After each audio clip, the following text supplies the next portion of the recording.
আমরা দীর্ঘ আলোচনা করেছি। আলোচনার মূল বিষয়বস্তু ছিল লন্ডনে জনাব তারেক রহমান সাহেবের সাথে চিফ অ্যাডভাইজারের যে বৈঠক হয়েছে তার উপর আমরা আমাদের সাথে আন্দোলনের সহকর্মী যারা ছিল, আমাদের সহযোদ্ধা যারা ছিল যুগপৎ আন্দোলনে, আমরা সবাই মিলে যারা আন্দোলন করেছি ওনাদেরকে এই বৈঠক সম্বন্ধে অবহিত করেছি এবং বৈঠকের পরবর্তী সময়ে আমাদের যে চলমান, আমরা তো বহুদিন ধরে একসাথে কাজ করছি, আমাদের এই যুগপৎ আন্দোলনের বিষয়টা সামনের দিকে আমরা কিভাবে অগ্রসর হব এই বৈঠকের পর।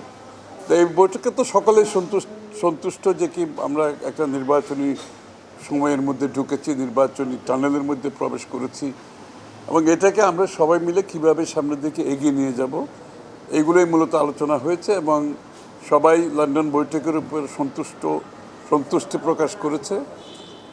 আর আগামী দিনে আমাদের কার্যক্রম আমরা কিভাবে এগিয়ে নিয়ে যাব সামনের দিকে, মূলত এটাই আলোচনা হয়েছে।